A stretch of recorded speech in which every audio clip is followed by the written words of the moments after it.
Let's talk about books, Jody. Let's talk about you and me. Let's talk about all the weird things and the good things that we read.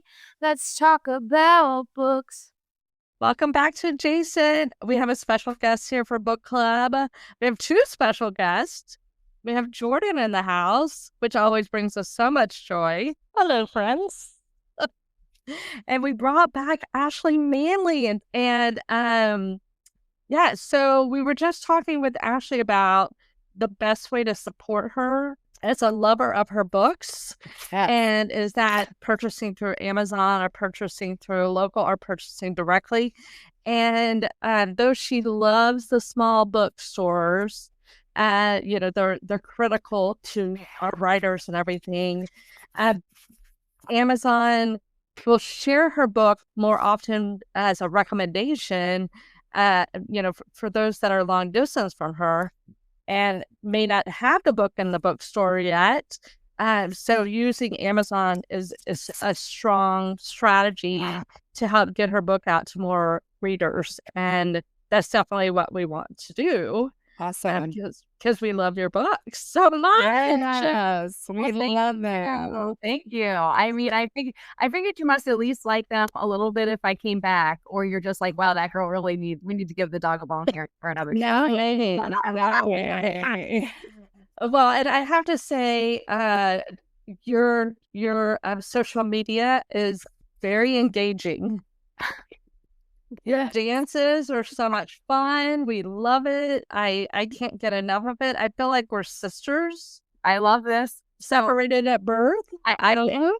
I will tell you, when I started my Instagram, gosh, I guess it was a year and a half ago, a friend of mine who has a very large following, 50,000 followers. I'm like, okay, what do I do? And she said, well, you need to see what's trending. Here's how you find audio.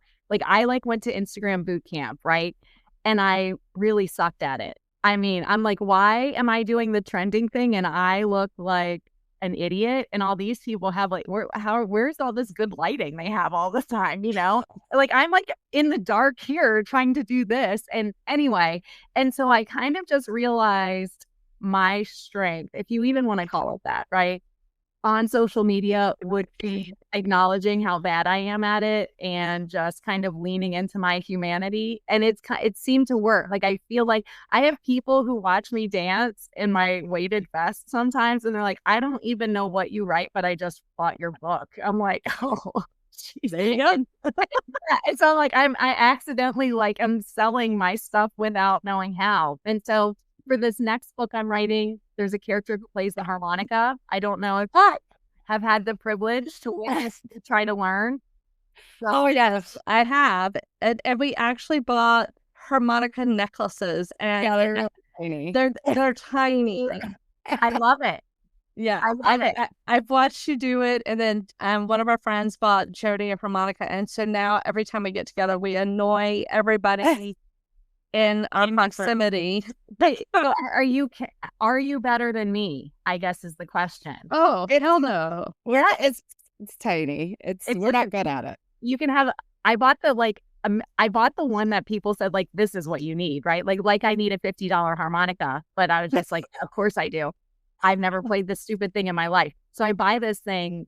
It could be, I sound the same. It's all bad. And so like, my husband, my kids are like, maybe if you could not, I'm like, it's research. I must. So anyway. Yeah. Wait, where is the harmonica ranking? Like, where do you find where it's a good harmonica? Yeah. Listen, it's right here. Sometimes I can't even get like the case open because we don't want children to have it or hack. Anyway, yeah, here it is. Got like a code on it. Yeah, it's like kind of heavy. And yeah. I Googled, like, when I got this one Christmas, I got Christmas money and I Googled best harmonica and I was like, oh, a Hohner Special 20? Yes, I know. And it turns out you have to have some sort of skill even with this thing. So here's our little harmonica nugget.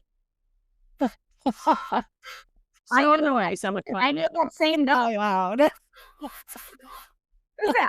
I mean, I don't know what that was, but anyway, this can be your fan club merch. Yeah, yes, that we all have our little. I just Manley harmonica. I just need someone else to be shipping it. That's Yeah. Yes, I yeah. heard hold up.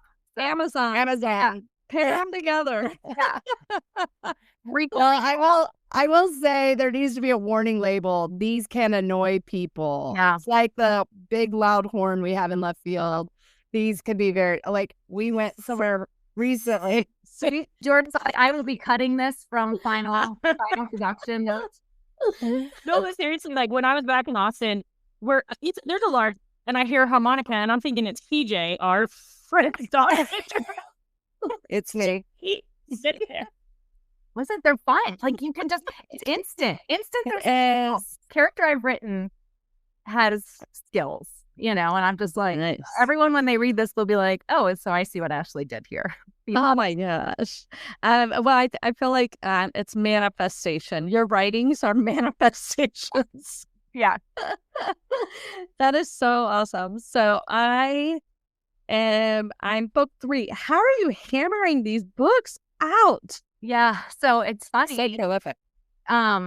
So I think when we talked, I had my first 2 were out.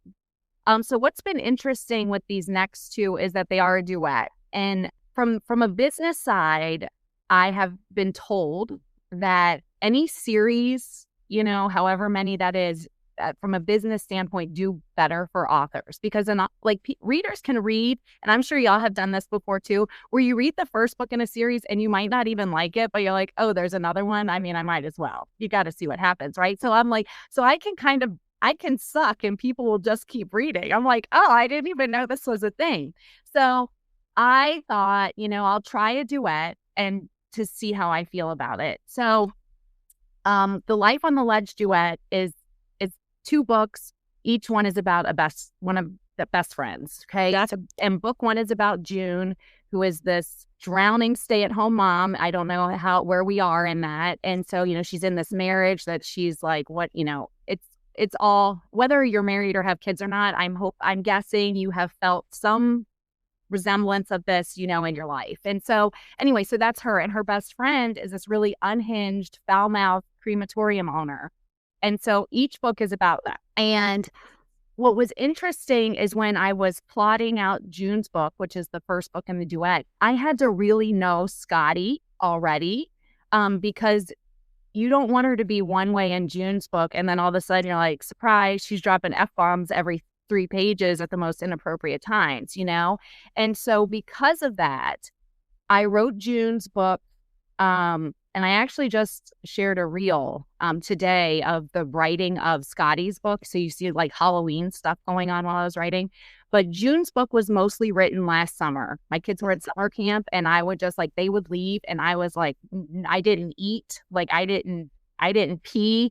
It was just like, I am here to write this book. And so, but while I was writing that book, Scotty got so developed. Yeah.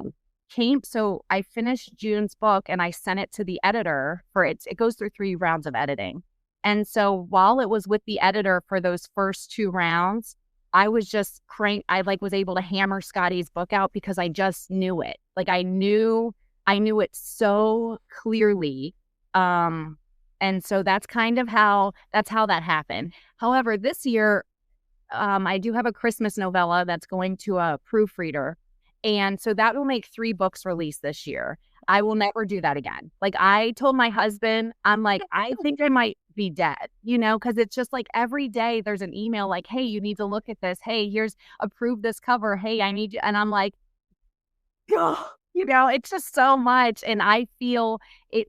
The Christmas novella happened accidentally because my daughter and I were watching these Hallmark Christmas movies. I'm like, if this works, no offense, Hallmark, but if this can happen, I can probably do this, and throw a gasm in there. And so it kind of came out, it took me 6 weeks to write the first draft. And when I sent that one to my editor, I said, hey, if this sucks, just tell me, hey, this kind of sucks. And I said, I'm not going to rewrite it. I'm not going to do anything. It'll just die. It's just a thing I could see. And so that's kind of how all this happened for this year. And it's just happening. And I'm, it's a lot. And so you have authors like Frida McFadden, who are, it's every other Tuesday, there's they're releasing a book. I don't know how this is happening because I'm 3 books in 12 months. I just want to hibernate like a bear right now. So, Oh, yeah. Well, I feel like, no offense, McFadden, but I feel like she's using some AI. yeah, obviously I don't know, but Yeah. I read a handful of her, I've read 2 of her books, but I couldn't even approve that many covers in a year. No, maybe she has a team at this point. I also think with the Frida McFadden, she has a very formula that she's following, which I like her books. I like because they have like a Jody likes yeah, and I like that. I can read them really quickly. Yours do not have a formula. Yours are very like, oh, this is going a different direction. I didn't like surprise. I love like your the Forever and Back with June, and I can totally feel myself being that person where I'm just sitting there like cleaning the same counter, or where's your spaghetti dinner again? Or, okay, I mean, and then your husband's kind of off doing his thing, and then you're stuck in this situation. So I think, but your characters, it's like them. You become friends with them. You're like, I've hung out with this person. I know this person. I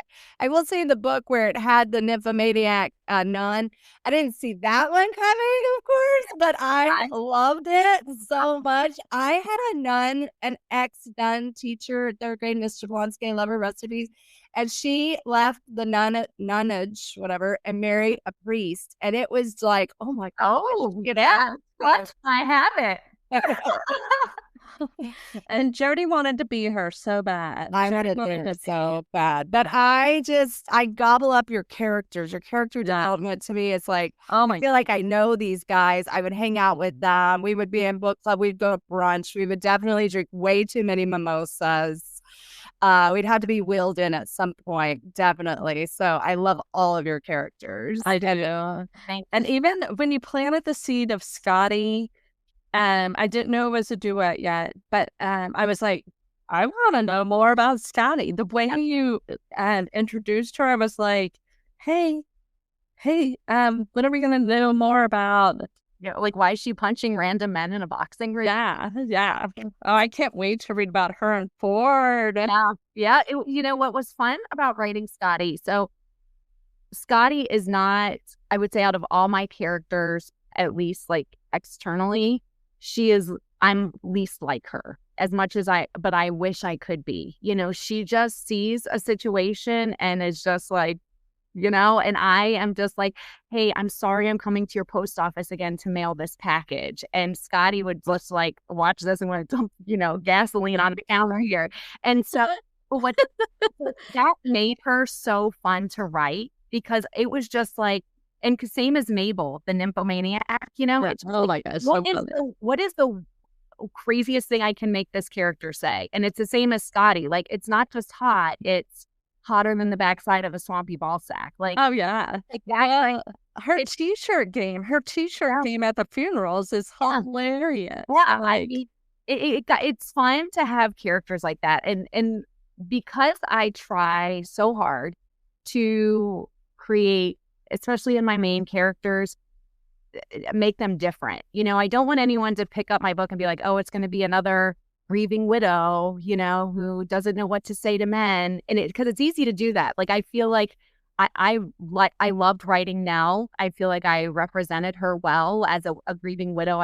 People have told me that, who have gone through loss, but I don't want to just be the writer who writes that character. And so because of that, all of my characters, some people are just like, I liked Nell, but I didn't like these two, I didn't like anyone else. And it's a risk you run when you push the envelope like that. And so Scotty I've been the most nervous probably with how she would be received, because she is just absolutely unhinged. And, I put in the author's note at the beginning, there's 77 F words. Like, I mean, obviously there are books with more than that, but I feel like when you pick up one of my books, you're maybe not expecting that she's throwing the F word into words that it has no business being in. But I've gotten great feedback from my readers so far that they're just like, I want to be Scotty. I wish I could say these things. Like, I related to June because I am June, but I wish I could be Scotty. And that's what I wanted to do with those two, putting them in a duet because they're so opposite, but in some ways their stories have parallels. And so it was just a lot of fun. And it's the same. Usually I reserve that fun for my side characters. There's a conspiracy theorist in my Christmas novella I was just like, what's he thinks happening here? And I was just like pulling it out of the air. Just like, oh, he thinks birds are drones. Like, Yeah, people think that. I know. I found this whole weird world, but it just makes it more fun from the writing side to have these characters that are unlike a lot of us, who are reading these books. Well, I don't know. I have a friend, she drops the F-bomb like all the time. I don't even know how she does her job without, like, how do you learn how to filter it out? Right. So sometimes you probably hear it and you're like, wow. And then sometimes you hear it and you're like, I was thinking the same thing. Like, and that's when my husband just read Scotty's book. He just finished it. And he said, I see so much of you, of Scotty in you. And I was like, that's the nicest thing you've ever said. That's so sweet. But he said, I see it like you at the see end of the day when you're retelling the stories and you say the things you wish, that were in your head, but that I never, because I'm too busy apologizing for even existing, but in my mind, I'm telling people to do all kinds of things. That's an interesting thing is like Scotty is your inner voice. Yeah. This is what I wish I could say. Well, it means you have a social filter. Some people do not. They just let the F-bombs fly for sure.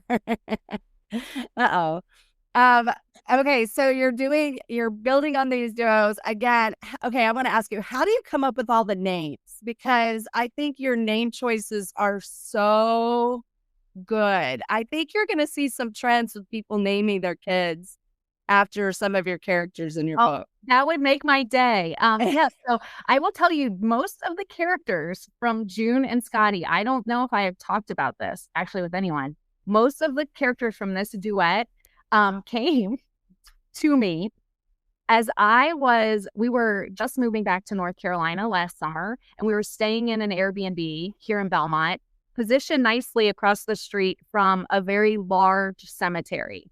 And so I spent our morning walk, like my husband and I and the kids, just like, why not? We would go over to this cemetery and go for these walks. And like, as I'm walking, I'm like, oh, Armstrong, oh, Ford. Oh, yes. Until I'm like, oh, camp, they were all in Love camp. June came from, I just wanted a plain name. Like wanted to represent, I feel it goes with her, right? Yes. So, but yeah, almost every other name from them, from those two books came from the cemetery and my walks, I took, that's what it was. Yeah. Oh, so that's so smart. Oh, and that's so cool. What I'm working on, Hollis, is the Christmas novella. I wanted to have like a holiday-ish name without it being Noel, Yeah. Or like so on the nose. And so I thought Hollis was kind of a fun twist on that. And then what I'm working on now, future projects. Oh my gosh. I'm writing. Yeah, I have to take a break, but I am taking a break. So I was hoping to get the first draft done of my next book by 4th of July. And I literally, release day was Tuesday, and I'm like puttering across the finish line. The kids are like, oh, you released a book? Like, who cares what you're doing? I'm not cool to anyone. And so I just went to bed at 8 and I was done. But the next 3, what I'm building right now is a trilogy about 3 sisters. And so they are, I don't know why I wanted this first girl to be named Rue. Rue. And so she is now Rue. Like, no, I don't know if anyone can change my mind. And so I wanted the mom to, no offense if this is any of you, but like some parents say everyone gets the same letter. Oh, yes. So I asked the Kardashians. Yeah. And so I asked my editor, I'm like, is this annoying of me? This is a thing. And she's like, as long as there's not more than 5 people with it, So we have Rue, Reese, and Remy. Okay, yes. Through the 3 upcoming characters. And so that's what I've been working on. And they did not come from a cemetery. They came from, I don't know. Hey, and do either of their parents' names start with an R? So only Rue's dad is named Reuben. Okay. Yeah, that's cute. she was named after him. Yeah, and then there's no one else. Like there will be no other R's coming into play. That's all done. But Do they have different baby daddies? yeah, because I my first mother she's whimsical. Whimsical. She's whimsical in all avenues of her life. And so we have Ruben and Eddie are the baby daddies we're dealing with here. So yeah, so that's what I'm working on. I don't know if you found it yet, but on Facebook, there's a group of authors that have started a group, Friends and Fiction. Have you seen it yet? Yes. Okay. Well, I'm a member, and they were like, who should we interview? And I said, Ashley May. Oh, well, how nice of you. Let me tell you about those groups. I was in like 5 of them. And what I found myself, I'm not super active on Facebook, but groups are like what make the world go round, anything. I don't know where to go anywhere if you're not in a Facebook group. But I found myself, people would ask for recommendations. They're always asking for recommendations, right? And they would say, like, what thriller should I read? And I found myself I don't write thrillers. We all know that. But I'm like scrolling the comments to see if someone's like, you should read Ashley Manley's book. And so I'm like, this is mentally unhealthy for me in here. Like, what am I doing? So I had to leave them all because my name was like, then I'd get tagged. And it's like one of my close friends, and I'm like, you don't count. So anyway, those groups are amazing. I am in, like unstable. So I just can't. No, I think it's it's our culture right now, because I know when I'm doing like reading TikTok or something, I immediately jump to the comments. Yeah. And then I get so frustrated with the mean comments. I'm like, why? Why are you saying these mean things? Go do something with your day. Yeah. And then I used to feel like I had to like counterbalance the comments. And then I started getting like, they would write me directly. People would write directly with like kind of a dig. And I was like, okay, y'all are nuts. You're on a whole different mental field over there. I'm just trying to send some positivity into the world. And you're just not going to change anyone's mind, right? Like, and so that's my thing where I'm like, what am I doing with my time right now? Right. Well, how are you going to do that and write 50,100 books that you're writing in a year? Yeah. If you're sitting here reading all the comments. I'm not. One of those 50,000 books is coming off, but it's just, you just only have so much energy. And I have really, really tried hard. I picked one lane with social media, and that lane is Instagram.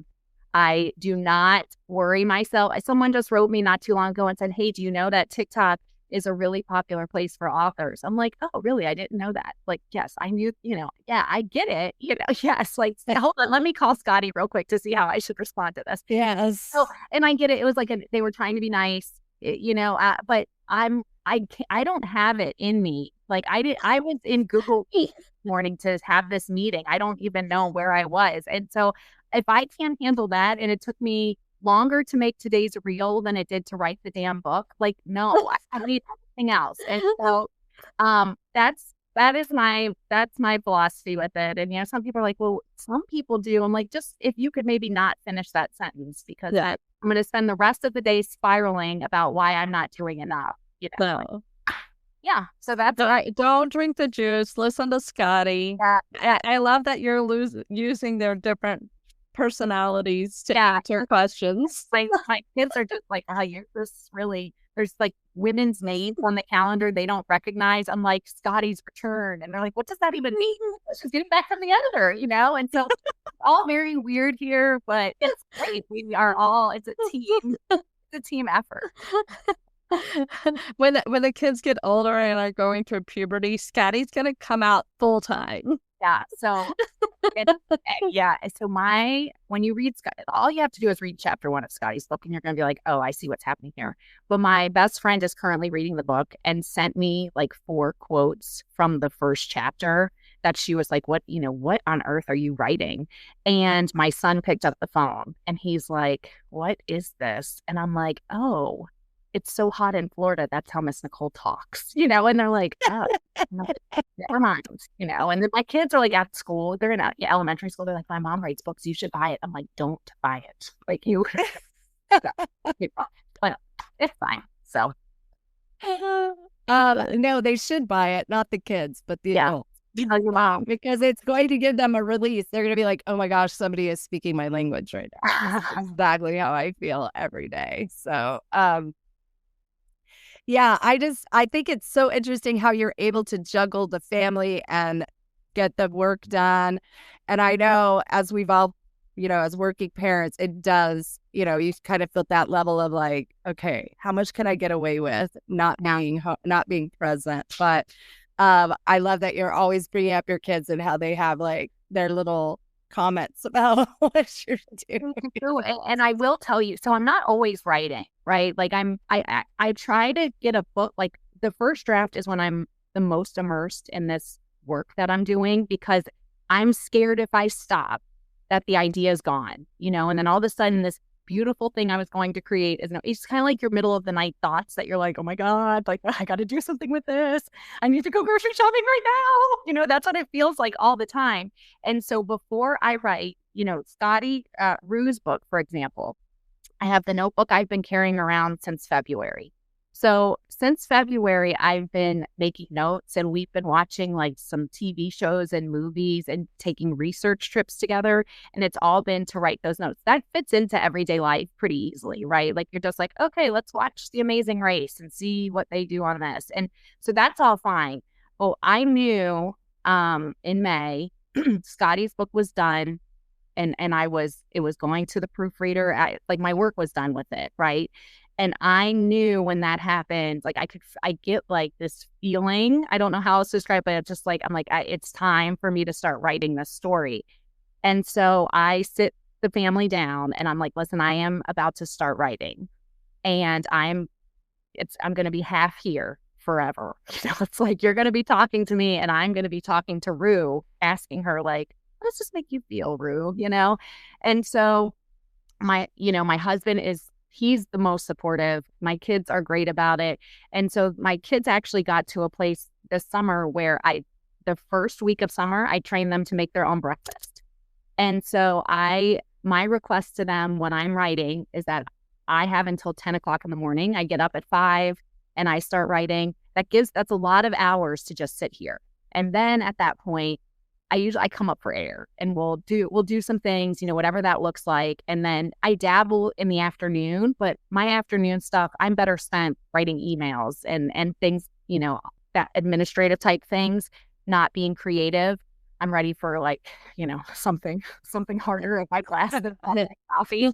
And I bet you're spent. I bet you're spent after 5 hours focusing. Yeah. So that's kind of how we make it work. Like, and they get it. Like they get that this is my job and that this is important, and we just make it work. And so, yeah, that's it. It is a lot of people ask me that, well, you have kids, how do you do it? And I feel like the best thing I can do is just be very honest with them. It's not like I'm trying to sit there and do something with, I'm not trying to do two things at once in these chunks of time I'm writing. I'm very direct. I'm very honest with them about how important it is to me. And the more time they let me just sit here and do it, the faster we get to a place where I'm not a psycho and I'm like back in, the planet with them. So yeah, so that's kind of how it works. So unfortunately for this one, I had a couple personal life just happens and slows things down. And so a few things happened in our personal life that kind of slowed my writing down for a couple weeks. And then now in the next 2 weeks, I'm visiting family. I have a vacation planned that will also double as a research trip for one of the books in the trilogy. But writing has stopped. So I didn't make it to that first draft being finished when I wanted, but it'll be finished, I'm hoping by the end of July. And then, then you go on from there. So, and then next year will be my first year with both of my kids in school. I have homeschooled up until this point. I was both kids, and then my son went to school last year. Now my daughter's going next year. And so that's going to really change the dynamic of my work, what I'm able to do. And so I do feel like having both kids at school and having dedicated time each day will make me more present when they are here, because now I'm just like I'm half everywhere. And so I'm hoping that kind of, fixes. I think it's great how you're showing them that I think a lot of times when moms do their work, that's not seen as the same way as like when a male does their work. So I think it's great that you're showing them and then setting the boundaries, and they're like, okay, she's working right now. Let's give her space. And then having that dedicated time for sure. And it seems like you're teaching them very well how to accept people's boundaries, because otherwise that would the wheel of the wagon would fall off if people are like interfering with that time for you to do your great work. I am so impressed with I agree with you. I think it's like you use it or you lose it. It's just like working out. Writing is that muscle, that brain part that if you're not doing it every day, at pretty much every minute of the day, something pops into your head, you're immediately writing it down. I love that trips are affiliated with like getting some ideas. It's not just, of course you're going to go to relax and have fun. But when something pops in there, if you want to go and do some research, it's like, this is a great thing for your kids to see, and to see you get it from the beginning to the end, and then the blood, sweat, and tears that goes into it. I think it's all inspiring. So I think that's a really great model for them to see. And I bet they're going to end up doing something great with that in their lives as well. So I know this is hard to say, but in your trilogy that you're creating with the Rue Reese Remy sisters, so Shelly and I, we have, there's 5 of us and 4 of us are sisters. And the sister dynamic is so rewarding and challenging. And I bet that comes out with the 3 R sisters, Rue Reese and Remy, quite a bit. How are you developing those relationships? And what is something that was there something in your life that was teaching you about these sister relationships and how unique they can be? So I don't have a sister, but I have a brother. So I don't have that dynamic, but I see a lot of people with sisters and how interesting. It's much more. I think my brother and we have a love friendship relationship, and I can see in a lot of sisters you get a love hate. Like, it's like what. And I'm not saying every set of sisters is like that, but one of my closest friends, her and her sister can be out doing something fun one day, and she's like, I'm not talking to her for 2 weeks. Like, it's like, and it's a pendulum swinging.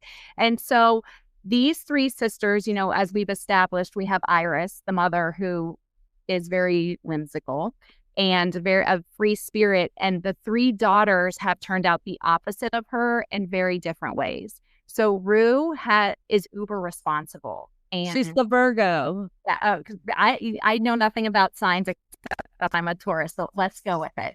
Yes, she is the responsible one. Her and her mother work together at an antique store that they own, and then we have the middle sister, who is a workaholic. And while the mom was always like floating around, and she's a Pisces. Okay, I'm gonna make this a note so it's called you in that she says I'm a Pisces. And then the last one, you can fill in the sign, Remy. She is a school librarian who has dreams that she's never chased, and she has a husband who's like maybe having a midlife crisis, and she just thinks if she changes who she is, he'll stay. And so it leads her to go on her own like misguided adventure.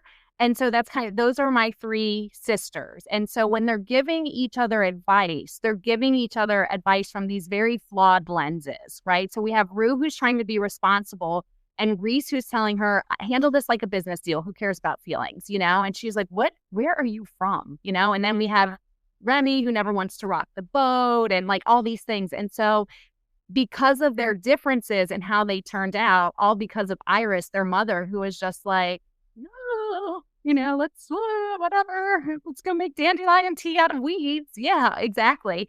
And so because of that, it creates the conflict between them, but in a way where like Rue needs her sisters to come home, because Rue is actually going on a treasure hunt. That's the premise of this whole story, which I'm most excited about. But she needs her sisters to come home to help with everything else. And so to get them there, they have to kind of battle with their own situations and then get there. And yes, Rue has to be less responsible to try to go get a treasure, which for her is like, this is the stupidest thing I've ever heard of. But so that's kind of how I've laid the foundation for that. It's been very interesting. One of the chapters I've rewritten the most is a chapter where Rue is calling Reese for advice on how to handle a situation she's found herself in. And I'm trying to figure out how to get Reese to deliver Reese-ish advice, because I don't know Reese very well yet, right? But this is kind of like Scotty and June, where I got to know Scotty so well in those crematorium visits. It was easier when it's time to write her story. So by the end of Rue's book, I will be ready to write Reese's story.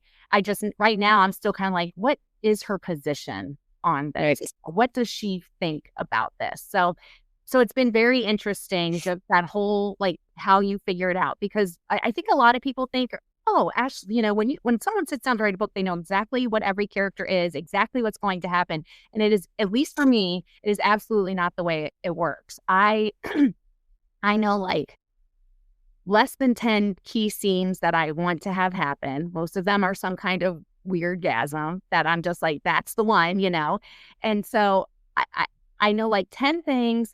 I know the basic idea of my main girl, like what is her station in life, if you will, like where does she work? What does she do? And what's the thing that she's going to go on? So take Nell. I knew she was a widow. I knew she was going on a road trip. I knew we were going to Maine ultimately. Like I knew those things. I didn't know she was going to give Finn a beer in Marfa, like those things I don't know. And I don't know like how she's going to like heal completely, but I know she will heal. So it's kind of like those things.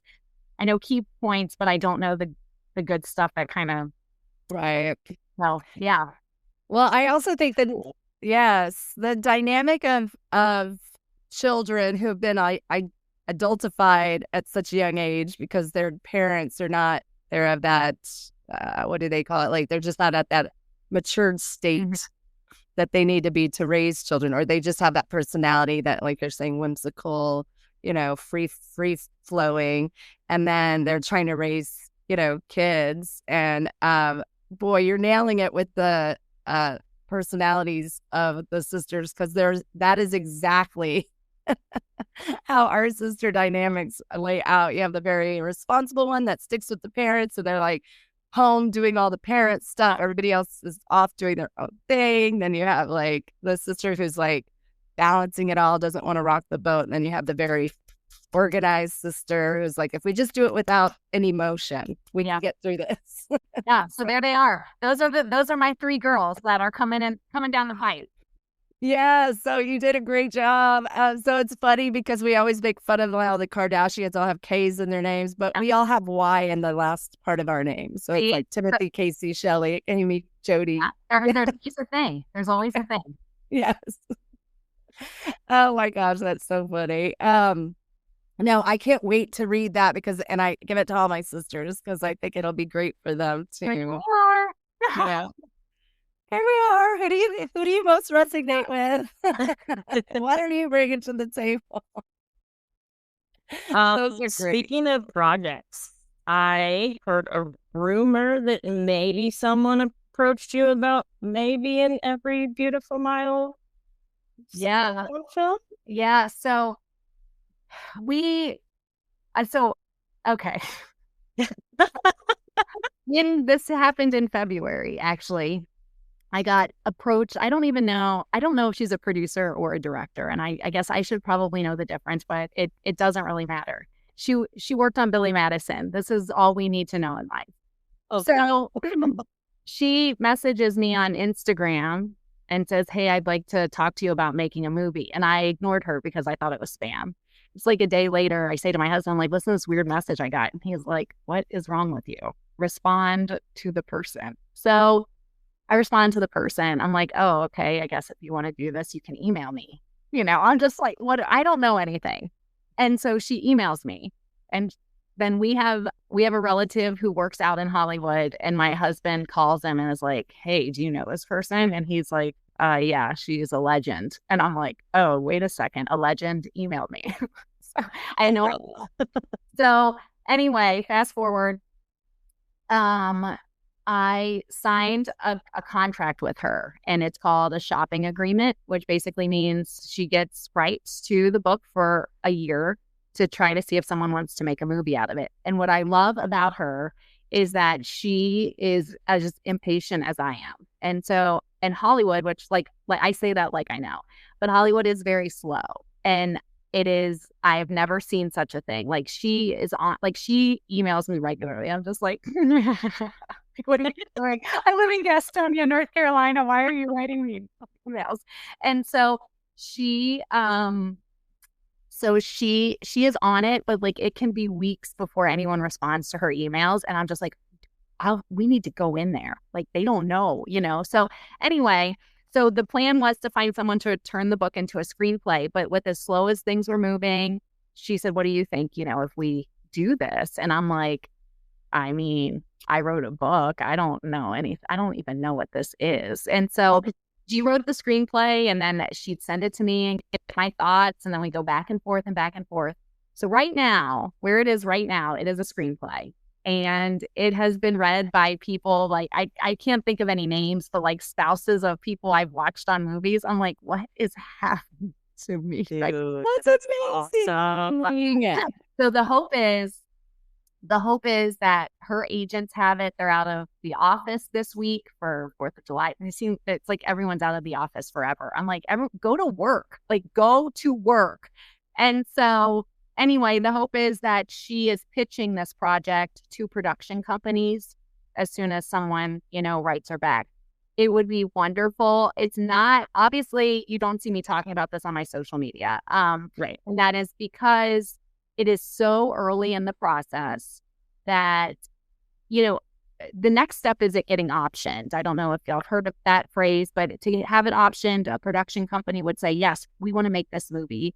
And we'll buy the rights to make the movie. But even when things get optioned, like you probably see it all over social media, this book's getting optioned for a movie. It doesn't mean it's getting made. It still doesn't. It just means that production company has the option to make it into a film, a series, whatever. So we want to at least get to that point, of something else, something where someone is like, yes, let's make this. But I'm like, well, you're like, cool. So like we celebrate it here, and I have included in my email list, like my email subscribers know that it's at this point. But until and now everyone who's listening, they're like, oh, okay, let's listen to this book. Whatever sellers do. It's gonna now they're gonna email to hey, you need to make this the movie. Someone pick up this option. Exactly. We've had some producers and different engagement levels on the podcast. So it is exciting, but now it's like at first I was like, this is not what is happening. And then when we started working on the screenplay, I was like, oh my gosh, is this really happening? But now it's been like a month. It's a slow process. It looks like a lull. And I'm like, I forget about it most of the time. And then my husband will ask, and I'm like, I don't know, until I'm like on a set or whatever. Right. Exactly. I don't even know. I don't know any of this. When her and I are talking, she's like, you know what I mean? She'll say that about what she said. I'm like, we're in my bed. Oh, I don't know what you mean. I don't know what you mean, So anyway, but it's really exciting. It's very flattering. And so we just kind of see, and one thing that's happened since the last time I was on, my audio rights have been purchased by a company called Podium. And I actually just sent an email this morning about narrators. And so hopefully that is like we're moving in that direction. So that's all great. Like it's all great. It's just, I'm just like, I don't know. My husband's like, so even still now we go out, people are like, oh, what do you do? And I say, I'm a stay-at-home mom. And my husband's like, she writes. She's an author. I'm like, nah. Oh, embrace it. I also have to tell you, I hope they run with this because Hollywood, the movies, they need new things. They keep like redoing the old shows over and over again, which I'm okay, that's fine. But I'm like, we need something fresh. This is fresh. All these characters resonate with people. Like, each of your characters you've developed. I'm like, I know a Camp. I know a June. I know a Nell. Oh my gosh. I'm going to know the Three Sisters. I'm like, yes, yes, yes. I mean, it's When's the last time there was a good rom-com? I mean, when was the last good one? They've kind of skipped them. Well, and it's kind of, I feel like it's kind of hard too, because, when I was back in my day, back in my day, we knew every movie that was coming out because they all went to the movie theater, right? And then it's like, oh, this movie's out. But now it's like movie theater, Amazon, Netflix, Apple. Like, I don't even know what's, and so I'm just like, at the end of the day, I'm like, let's watch murder, Office 3 times. And then let's pretend there's not all this new stuff to even think about. And so it's really, I don't know. So yes, we'll see. It is exciting, and hopefully it's something. I really like I think it'd be an unexpected surprise. That's what I told her when we had our first meeting. I'm like, I don't know what this is, and I had the flu, so right before we got on the call, I was using the Navage system, hot out, and so like I'm on there. I'm like, I have all this salt water in my brain, and like I don't what is my view page, and I'm like, what? Like, I'm just sitting there staring at her in a NyQuil haze, and I'm just thinking, okay, this is a weird thing that is, because I didn't write. A lot of authors are like, I'd love to see my work turned into a movie, and I'm sure we all thinks that at some point, but it wasn't. When I was writing a book, I'm like, I'm from this very tiny town in Florida, and if one person knows I wrote a book, like their mamas know, right? Yes. So I just didn't want to get laughed out of my hometown. That's all I cared about. I'm like, I'm going to write this book, and everyone's going to be like, Ashley, think what? Okay, now we have to read it, And so that's all I cared about, is just like not being the weirdo that I always was. Well, we immediately manifested it. I don't know if you remember our first interview, but we were like, these need to be movies. Yeah, need to be movies, and we've been manifesting it. I have one more question before we let you go, because I know you have to write 3 more books by now. She said she's off today. Yeah. Well, we want you to go enjoy your kids, but do you cut your hair a different style for every book? I don't. From our last, it looks different today. So the humidity is doing interesting things to me, and my maintenance style could best be described as non-existent. When we're feral. I'm like, do people ever have an answer for how they part their hair? Like that? What kind of question is that? Like, And so I got this haircut a few months ago. It is from. I saw an Instagram video. Like, I didn't know who this girl was, but apparently she's in White Lotus, which I should have known. Oh, It was called a cunty little bob, and I'm like, I need this haircut based on the name alone, and also because when I grow my hair out, my hair is fine and thin, and I get a lot of dreadlocks, because I don't brush it, back to my maintenance style. And so I go in and I'm like, hey, professional, can you, I show the video, and it's like basically cutting my hair like a bowl, right? And so I act like she needs tips on how to do this. I'm like, watch the celebrity cut it, So, yeah, so I got it cut a few months ago, and I actually just had a trim. And it's adorable. Thank you. Yeah, it looks a little different every day right now because the humidity just does something to me, not great. And I just kind of ride that wave. And so I'll look cute again, I think maybe in September or October, when things aren't so like, I have to like the whole thing. So anyway, yeah. You look great. Yeah, this is, I'm not even, my fancy look and my casual look are actually identical, except one has the other has one. Ashley, we are feral, and we ask people all the time, like, how do you cut hair? How do you clean your face? We have no idea. How do you cut your eyebrows? Yeah, I think actually the eyebrow thing, I think we actually never were supposed to start doing that. But then I don't know. In the 90s, it was just like, let's see if we can have this one complete strand for our eyebrow. And now I'm like, putting castor oil on. I'm like, grow back. It's all. We were on a girls' trip, and one of our friends was like, where's your car tweezers? And I was like, what? why do you, she goes, well, how do you get rid of all your chin hairs? Like, I'm like, I just shave them with the razor.